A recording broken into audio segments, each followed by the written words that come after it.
Bienvenue sur votre chaîne préférée Akhbar al-Blad de Hassan Atlemcen. L'Algérie réserve des millions de dollars pour l'organisation du sommet arabe au moment même où elle manque de respect pour la charte de la Ligue arabe en se retirant il y a juste 3 semaines d'une conférence en Tunisie à cause de la carte complète du Maroc. Avant de débattre des détails du sujet,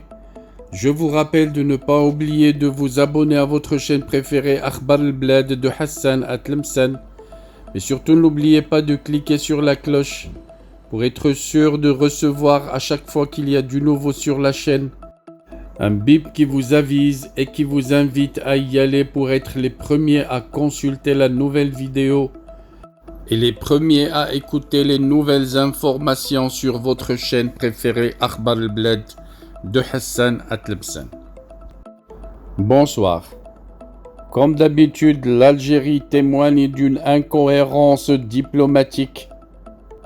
À 3 semaines seulement après s'être retirée d'une conférence en Tunisie pour protester contre la carte complète du Maroc, la voilà qui réserve plus de 1,2 million de dollars américains qu'elle débloque pour offrir les meilleurs moyens de télécommunication au moment même où l'Algérie tout entière communique très mal. Effectivement, les autorités algériennes viennent d'accorder un budget équivalent à plus de 1,2 million de dollars au ministère de la Poste et des Télécommunications pour préparer la logistique nécessaire à l'organisation du prochain sommet de la Ligue arabe à Alger, qui devra se dérouler le 1er et le 2 novembre 2002, si tout se passe bien pour l'Algérie. Il s'agit effectivement d'un budget de 185 millions de dinars algériens attribué à ce département ministériel pour financer les dépenses liées à l'appui logistique du sommet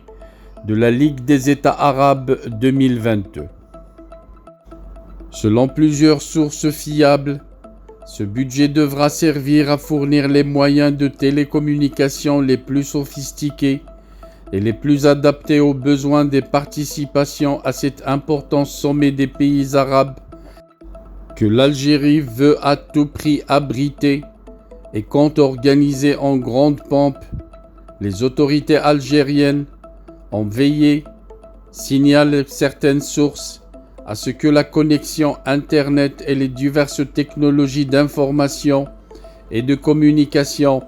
actuellement défaillantes soient disponibles, largement accessibles et utilisées de façon optimale et dans les meilleures conditions possibles par les diverses délégations.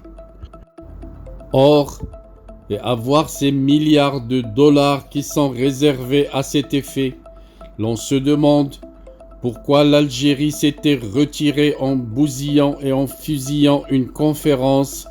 organisée par le pays voisin, la Tunisie. On se rappelle, il y a juste 3 semaines, une délégation représentant les caisses de sécurité sociale algériennes s'était retirée d'une conférence arabe organisée en Tunisie les 29 et 28 juin dernier au prétexte que la carte complète du Maroc y a été affichée. En novembre prochain, le président algérien va-t-il se retirer du sommet arabe d'Alger sous le même prétexte? Dès l'ouverture de cette conférence arabe sur la transition numérique dans les institutions de sécurité sociale, la délégation algérienne s'était retirée, arguant que les cartes de la Palestine et du Liban étaient incomplètes et que celle du Maroc se trouvait affichée dans son intégralité avec son Sahara.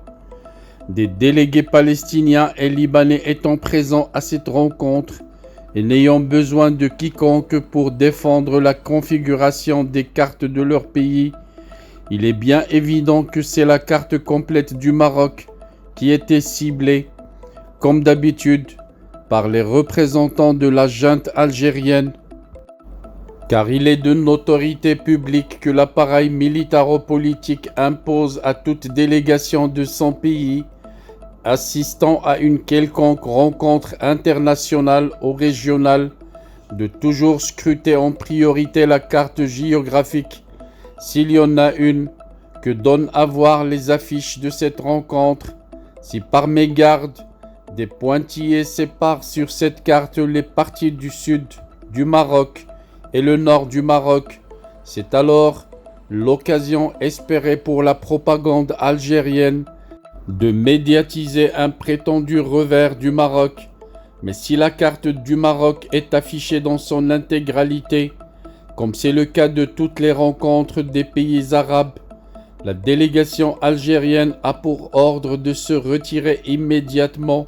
et bruyamment. Ce retrait signifie bien évidemment que le pays ou l'institution qui organise le dit événement a catégoriquement refusé de tronquer le Maroc de son Sahara. La nouveauté cette fois-ci, c'est qu'ayant remarqué que sa fixation exagérée et incompréhensible sur le Maroc était très mal perçue à travers le monde arabe, le régime algérien s'est caché lors de la rencontre de Tunis derrière le faux alibi des cartes du Liban et de la Palestine dans l'espoir de diluer son obsession maladive du Maroc, mais personne n'a été dupe des véritables visées des représentants de la junte. Comment va alors se comporter l'Algérie lors du prochain sommet arabe pour lequel elle vient de réserver des milliards de dollars,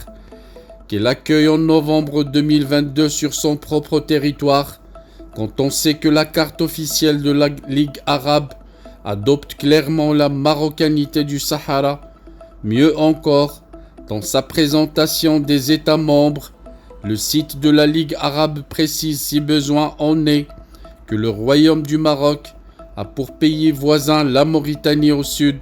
et l'Algérie à l'est. À l'approche de ce sommet, le régime algérien ferait donc mieux de s'adapter à la réalité. Il doit assimiler une bonne fois pour toutes que dans le nord-ouest africain, il n'y a que 3 pays, à savoir l'Algérie, le Maroc et la Mauritanie. Une réalité concrètement prouvée sur le terrain et sur les cartes. Autrement, il ne restera plus aux caciques du régime qu'à se préparer à un retrait collectif et bruyant du sommet de la Ligue arabe qu'ils cherchent ardemment à accueillir sur leur propre sol et pour lequel ils viennent de réserver des milliards de dollars justement pour assurer la communication. À quoi serviront donc ces milliards de dollars réservés au ministère de la Poste? J'espère que cette fois les organisateurs en Algérie ne commettront pas la bêtise commise par les organisateurs des Jeux méditerranéens en coupant la carte du monde pour éliminer le Portugal, une partie de l'Espagne et une partie du Maroc pour éviter de montrer le Sahara marocain dans l'intégralité territoriale du Maroc.